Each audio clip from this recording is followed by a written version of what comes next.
Hey everyone, how's it going? 12 years ago, and that makes a lot of us feel ancient, Omastar was prominently featured in Twitch Plays Pokemon, one of the craziest experiences on the internet, where a bunch of random people via Twitch chat tried to beat a game of Pokemon Red, and Omastar earned the name Lord Helix for its, well, being on the team. Honestly, it was a very, very strange experience. Well, good news, in this video, only one person will be playing, me, Jaros11, and in my last video, I actually mentioned to you guys that if you wanted to see kind of a behind the scenes, an explanation of how I do these videos, I would make one. Well, launching simultaneously with this video, I will release a video on the second channel, which will be this run uncut, with commentary explaining how I do this run, as well as all my others. So if that's something you'd be interested in, well, it'll be in the description. For those of you who want the more traditional Jaros experience, don't worry, we still have this video on the main channel.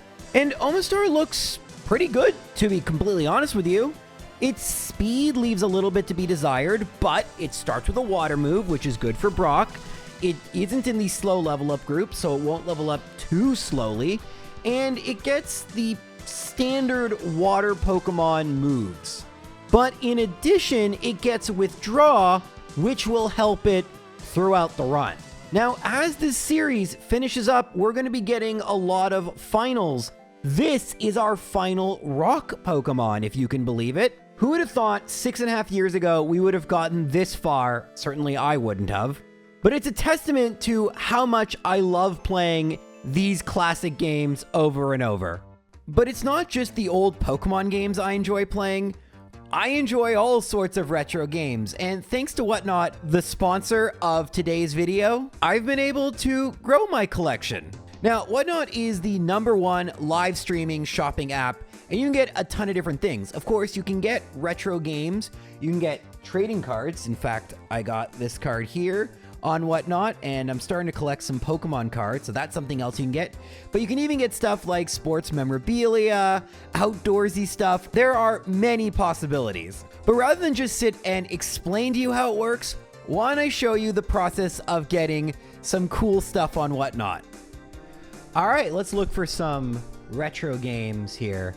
See what I can find. Ice hockey. All right, $5. It's pretty good for an early NES game, and it looks like I won. All right, Marble Madness on Game Boy. Okay. All right, so I bid at $14. I'm winning. Let me make sure. Oh, looks like I'm still winning.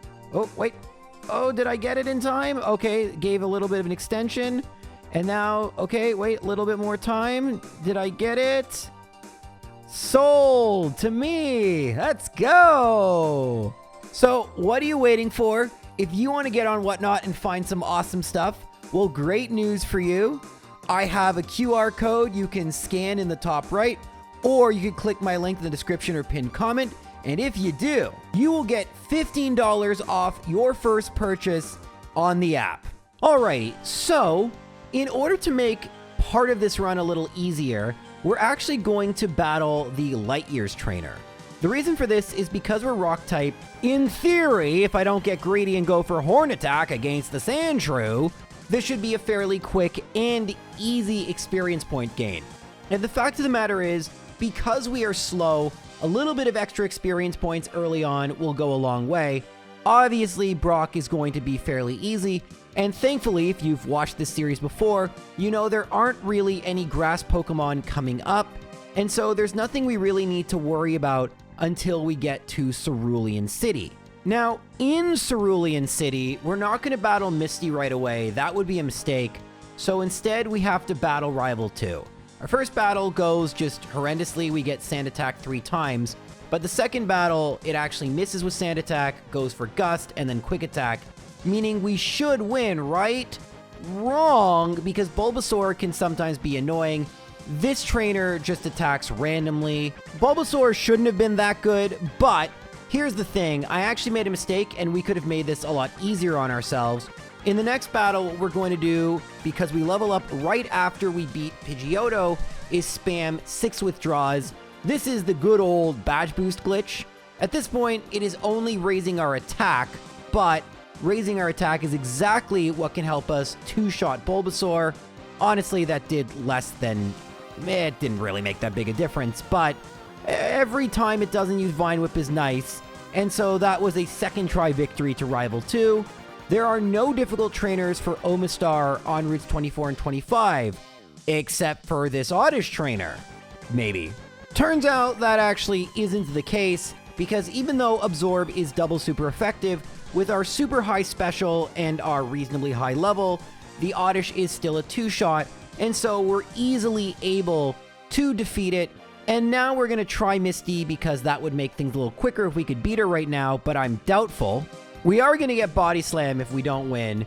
Staryu is a 3-hit KO, which is fine, but Starmie is just going to hit with Bubble Beam over and over, or Water Gun crit, and yeah, we do way too little with Horn Attack, and so we're going to have to go to the SSN and skip Lieutenant Surge, which costs a little bit of time, but it's unsurprising for a Pokemon that is water and rock. If we had like Mega Punch or something, no, even that probably wouldn't be enough. We just have too low attack. We're going to have to level up quite a bit. Well, not quite a bit, but like a few levels. Anyway, after doing what I need to do in the SSN, I battle Rival 3. Against Rival 3, we do have Body Slam, and I do see whether it does more or less than Water Gun. The answer is less. Well, actually, I can't tell because that was a crit. The answer is clearly less. So we're going to have to rely on Water Gun just a little bit longer, but once we beat Misty, we'll get... Oh, wow, that didn't one-shot. That's not good. Wait a minute. Yeah, oh, well, that was another crit. Darn, Rival's being a little annoying. I do have potions here, so I'll save after using the potion. Of course, if you've ever watched these videos before, you know once I use the potion, I won't need the potion, and that is exactly what happens. But hey, win is a win, and we can move on to beating Misty, at least hopefully. Before we do, I should mention, again, bit of a shameless plug to another channel's video, but the reason I made it is not only do I explain a lot of the strategy and general things I do, because there is a lot of similarity between runs, but it might be cool, and I do feel bad that I haven't released, like, I have pretty much every single run since 2023 recorded, but for Twitch, not necessarily with commentary for a YouTube channel. I've never backed up the VODs, and I know people have asked, but I thought at the very least having one out there where you could see from start to finish, and a run that I was anticipating would be fairly strong. Water Pokemon tend to be good, we've done a lot of them, and Omastar has great stats. I thought it would be a quick enough video to see if you guys even want to see these runs live. I do them live on Twitch almost entirely. This includes the Red and Blue solo runs, as well as my impossible runs and really ridiculous stuff. All of that's done on Twitch. But if you're ever really curious, especially if you're someone who submitted the Clefable run and you wanted to see from start to finish, how does J-Rose do his runs? Am I doing it the same or different? Where does he get the rare candies? What route does he use? This will actually tell you, because 90% of what I do in each run is the same. The 10% or so that is different is what you guys see, which is why the videos are relatively different from one another. But yeah, last time I'll plug that video. I just thought it would be good to mention that there is a very different experience, especially when it's a bad Pokemon, seeing the struggle, seeing the grind, or seeing the strategy versus just seeing the final result. Speaking of the final result, I hope this is the final battle versus Misty. We do have Body Slam now, and you'll see that we do outspeed Staryu, which is good. Water Gun also does less, but we get hit 2 less times now. And then we paralyze Starmie, and I mean, listen, there's the saying, when it rains, it pours, and I guess the opposite is when it's sunny, there's a drought, and all the water is lost. So that's actually also a bad thing, but hey, we got an easy win. Nice. Like a lot of really good Pokemon, there's nothing really to say until we get to Celadon City. And we're going to use a route we've used many times before, especially with rock and water Pokemon that are good. We go to Rocket Hideout and battle Giovanni #1. I should note, I haven't mentioned this in a while, but it is going to come up in a future J-Rose 11 video, that one thing that separates these runs from the speed runs, because people do various what are called category extensions, and I've always wondered if someone has done something like this but, you know, at single speed, practiced what it would look like. But two major differences is, to my knowledge, no one has really performed speedruns without using items in battle. I haven't found a category for that, and that makes my runs very different. But one other thing that makes them different is I do the rocket hideout. The honest to goodness reason is kind of silly at this point. I think I mentioned it in the other video, but the reasoning was, back in the day, this was like, you know when you're young and you care about something even though you shouldn't, and it's so silly and you look back and you're like, why did you even think about this? Yeah. So that was me, and the fact that the glitchless category allowed for players to use the polka doll glitch, which clearly was an unintended glitch because it was patched out of Fire Red and Leaf Green in order to skip the rocket hideout, an intended section, and proceed straight to the Pokemon Tower. I really didn't like it. I felt like it was not legit. And so I promised that when I started doing runs, we would have it in there. In retrospect, it adds very little to the video and very little to the run. It's also why I showed Giovanni 1. Now it's just because of, you know, history and just, it is the way it is. But I think if I had to go back, I wonder if I would use the polka doll skip. I do like that it makes my videos kind of unique. I think pretty much every other solo runner does it. So it is kind of cool that it's like a unique J-Rose thing. But it does waste time, and it makes it harder for me to compare my times with other runners, which, it is what it is. Not like we're really in a race. I clearly don't even use the bike because it's just too hard to navigate at this speed. But that is something in making that J-Rose 12 video. It came up in that video too, so I'm sorry for the repetition, but it was something I want to bring up here because I hadn't actually thought about that in many, many, many years. That, right, it was because I thought that it was ridiculous the glitchless speedrun allowed such a glitch. Funny because I used the badge boost glitch left, right, and center. But I will say there are two differences in terms of feel, because speedrunning is kind of a vibe at the end of the day. Like, what is a glitch? What is any percent? When does the run start or end? There's all this arbitrariness. I mean, that's how games work, right? Like, you could use your hands in soccer, but then it wouldn't be soccer anymore, right? It's just how the game is fun or not.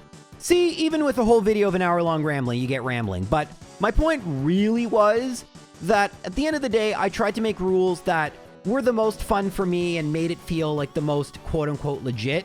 I mean, that's why I don't use things like RNG manipulation.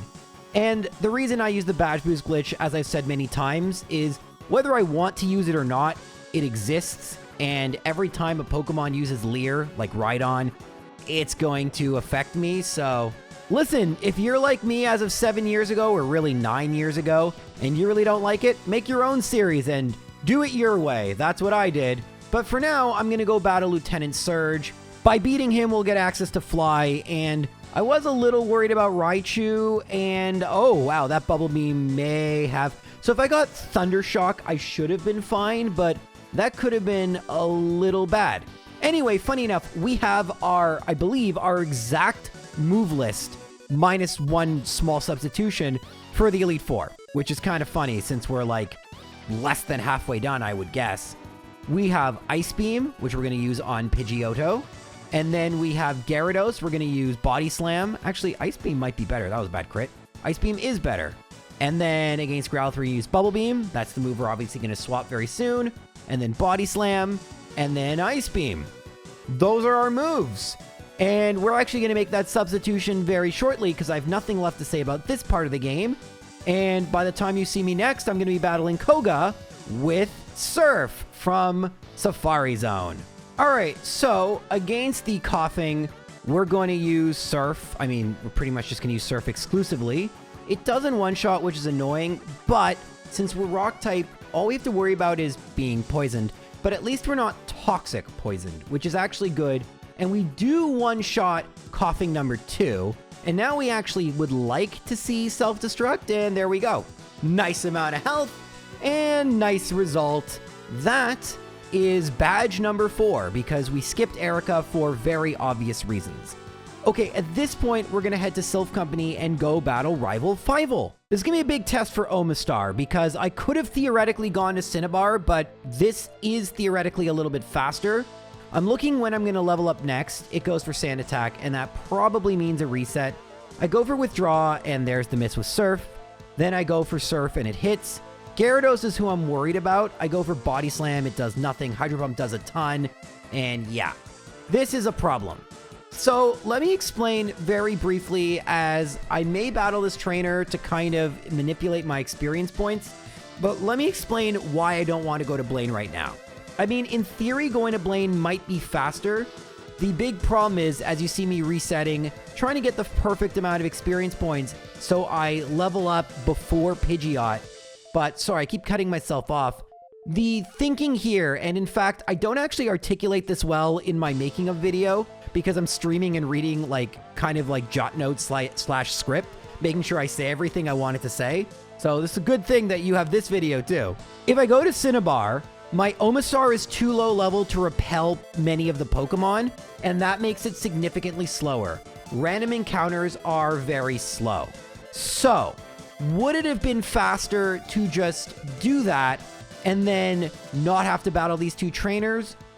It is possible, but difficult to tell, since in the end, well, I mean, that Sand Attack's gonna really suck, but we have 3 badge boosts. And I'm saving because okay, there's actually another reason that it would have been better, but 1 second at a time.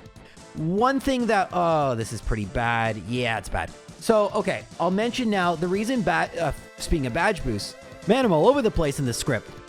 What would have happened is when I used Withdraw, we would have gone to boost to our special, which would have helped so Ice Beam does more, and Ice Beam is the better move against Gyarados. I'm also saving Withdraws because I have a very strong feeling we're going to level up before Venusaur, and outspeeding and one-shotting Venusaur would be huge. So I have to go for Body Slam because Ice Beam won't do enough. And now, do I level up after Alakazam? Well, I don't know. And now we do one more battle, and actually this battle goes, well, not significantly better. We may have made a mistake. I may have screwed up. I'm mad at myself. Anyway, maybe with 5 HP it will be enough. Alakazam, do we level up here? Oh, got paralyzed. The answer is yes, but I don't have enough HP to use Withdraw anyway. And, oh, went for Leech Seed. Okay, cool. So that's what we didn't get against Rival 2. I will say, in retrospect, I should have gone to Cinnabar first and maybe endured some of those encounters, but hindsight is 2020. At most, this may have cost me definitely real time, which we don't measure, but in-game time, note that I don't even heal after beating Rival 5 because Omastar has such an easy time versus the next Rocket and Geo number 2 that I don't even need to think about more health. 11, 1 HP, more than enough. And now we're going to head to floor 10 in order to get a Carbos, which is, I'm pretty sure, what I bought in the mart. Now I can't remember, but I'm pretty sure I went for Carbos because I need the speed for Gengar against Agatha. Yeah, we're thinking that far ahead. And now that we've beaten Sylph Company, so when we don't have a water Pokemon, we need to do Sylph Company first because Lapras is the most efficient Pokemon for Surf. But we don't need to worry about that when we have a water Pokemon, which is going to use Surf anyway. You can see I have the gold teeth because we haven't yet beaten Erica, although I probably could have at this point, but there's no reason not to delay it. We have leveled up sufficiently that I will repel everything, I think, within Pokemon Mansion. We'll also pick up a Calcium here, which is pretty cool, and some rare candies. And we're not going to battle any of the trainers in Blaine's gym. I believe in Omastar, so at 240 we save, and this is going to be crunch time. I mean, not this specific battle, because we're just going to go Surf. We outspeed Growlithe, which is good. Ponyta we outspeed, which is good. Rapidash can't go for Fire Spin, I don't think. Maybe it could have, but they don't do very much damage with any of their moves, and we lose all of 11 HP. Now we will go and battle Erica. At this point, I think it's just going to be outspeed and then 1 Ice Beam, 2 Ice Beams, 3 Ice Beams. Hey, guys, remember that? I don't know why people ask me to do that. Okay, just as we head to Sabrina, which is our last gym prior to Giovanni number 3, Actually, first I'm going to go and get strength. Look at me remembering all the things. I'm so proud of this. I make weird mistakes like forgetting the bike voucher. Oh, no, I don't forget the bike voucher because I dig out of that building, but forgetting to use the bike voucher. I make so many weird mistakes, and this run is actually fairly clean. I'm very proud of that, considering I'm talking the whole time I'm doing it. Anywho, I don't like repeating jokes over and over and over again. I mean, I know I kind of do, but that's what I'm saying. Like, to me, it's like, it was funny maybe the first time. It's not going to be funny the 50th time. Anyway, Sabrina, Kadabra outspeeds, and we do paralyze, but the fact we don't one-shot is kind of scary. I go for Surf against Mr. Mime. It does one-shot. Spike Cannon is just not good. Surf does one-shot Venomoth, and now Psybeam, uh-oh. Body Slam, Reflect, Body Slam, Reflect, Surf. Yay! I didn't actually think I was going to win that one. But we do, and we can actually dig out of Sabrina's gym, and we can head to Viridian City. There are 2 easy trainers before we battle Giovanni number 3, who should be fairly easy, I think. Rhyhorn is first. In theory, I could set up a withdraw here because Dugtrio is likely going to outspeed me. And yeah, I probably should have set up a withdraw here, but we're fine. I mean, it's going to take a couple seconds, but actually, wait a minute. All right, let me just look at something quickly. Yeah, see 2150? Guys, I'm going to reset this. Because, see that trainer just south of us? Ooh, I don't like that I took such a long pause. That's not very good. That is some time waste. I don't usually do that. Very distracted, Jaros. But anyway, this is actually smart of me. I will get around 22, I think it's actually 2,500. So when I battle, I forgot to use withdraw, by the way, the second battle. But I will be able to fully level up as efficiently as possible. So if we want to use the rare candies here, I can. And if I want a badge boost, I can. I decide, let's just use the rare candies here, make Rival 6 just a little bit easier. We save at 301, which is Mewtwo's time. If all goes well, that means Omastar will be in the top tier, but let's see if that's the case. All right, so since I used rare candies, I likely won't level up for the rest of the battle. For those of you who don't know what the badge boost glitch is by this point, if I level up, those glitchy extra boosts now to all my stats will go away. So managing experience points is an important part of this run, but we can Ice Beam Pidgeot and then Surf or Ice Beam, doesn't actually matter, Rhyhorn. And then Gyarados, we go for Ice Beam and we one-shot. Super effective is just glitch. See, there's a glitch, can't avoid that.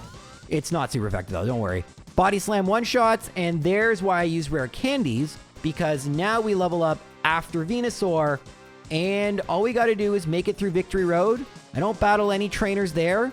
The only Pokemon I am worried about is the first Gengar.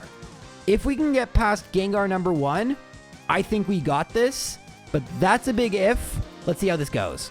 All right, so Laurelie's Dugong in this game is going to be very bad, and I actually mess up, which it's honestly not a big deal.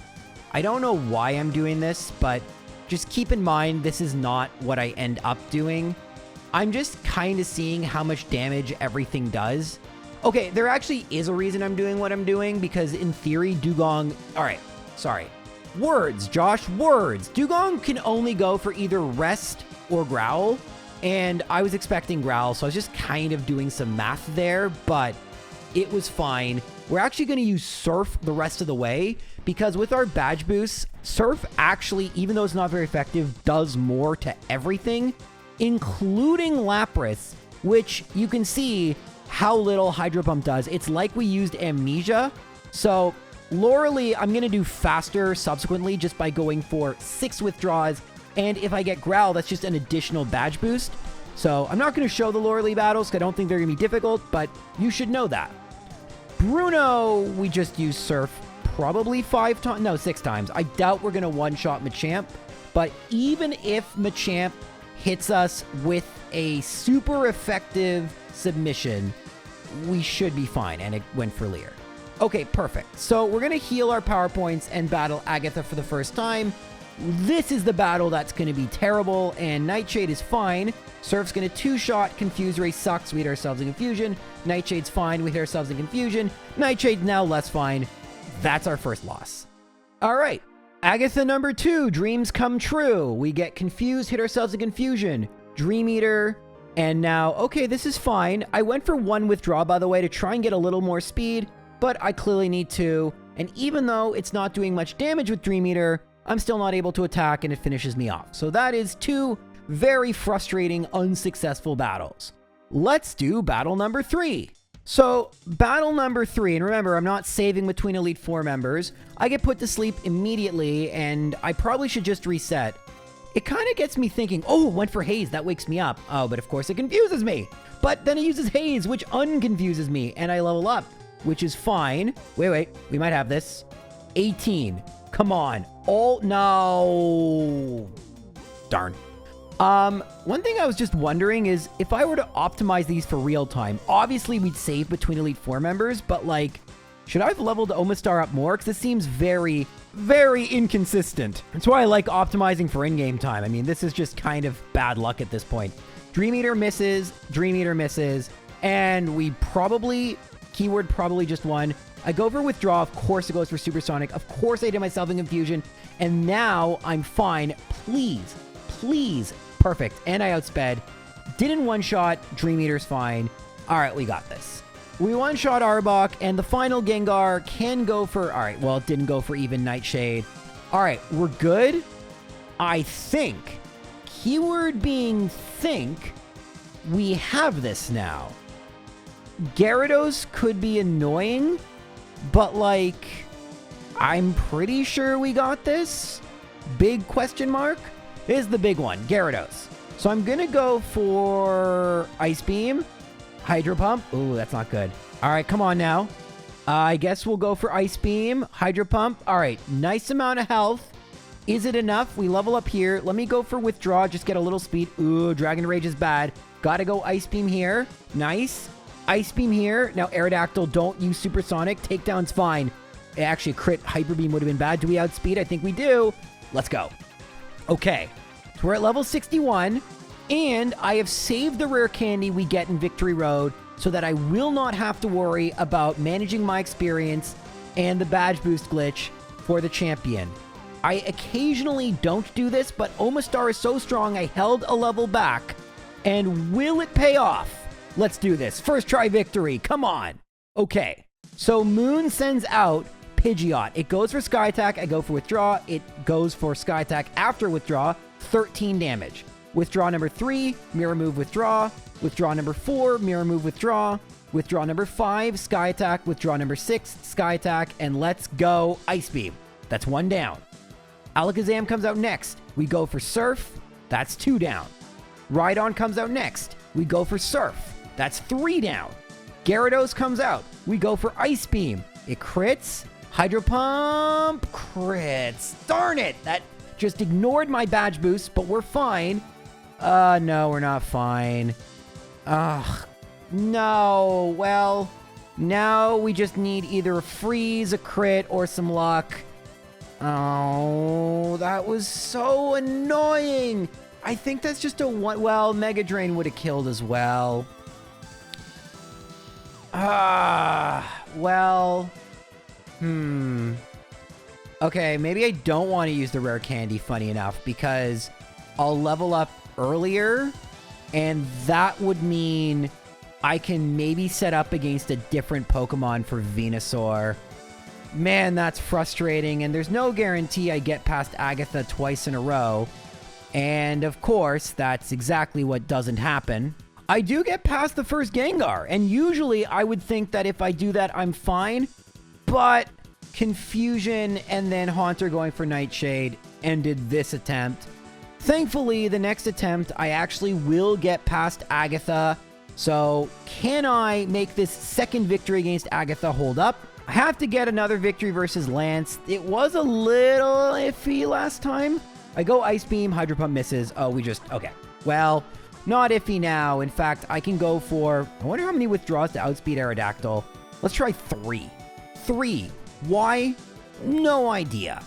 But if we outspeed Aerodactyl, I'll feel really good. And we don't. Oh, it confused us. No. Okay. Phew. All right, guys. So now I'm not going to use the rare candy. And if I don't use the rare candy, I'm going to use Elixir, though, and then Full Restore, and then What is my experience? 2,300. That means I level up after Alakazam? That's ideal. Okay, as long as I get past Alakazam, we win. So, we're going to go for 1 withdraw at least. Alright, just go Ice Beam and pray. So Ice Beam, oh, it's going to outspeed me. No, that was dumb. Wait, okay, wait, this is fine. Don't lower special. No! Actually, okay, this might not be as devastating as you think because this Rhydon is badge boost heaven. So we have 1 withdraw, Fury Attack did nothing. 2 withdraws, Horn Drill did nothing. 3 withdraws, Tail Whip failed. I need it not to fail. 4, Tail Whip failed. 5, Leer. That's a badge boost and -1 indeed, so I can go for another withdraw. And now it went for Tail Whip, so I can go for another withdraw. And now it went for Leer, and you see what's going on here. So I can keep going for withdraws, and the Leers, those are also badge boosts. Eventually, I'm like, okay, well, nothing's happening.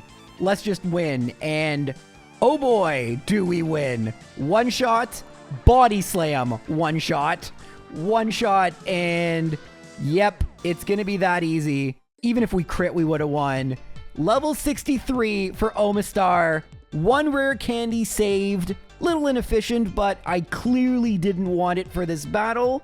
And when it is all said and done, once our Hall of Fame is recorded, we have a time of 332 and level of 63. That indeed puts Omastar in the top tier.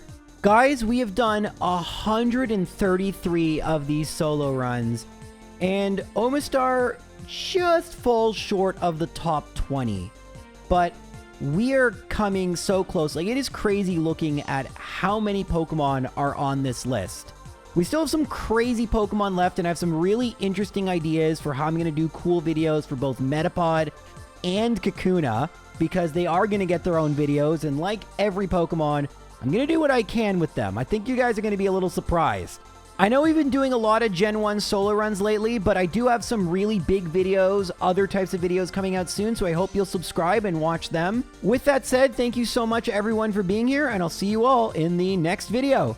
Take care.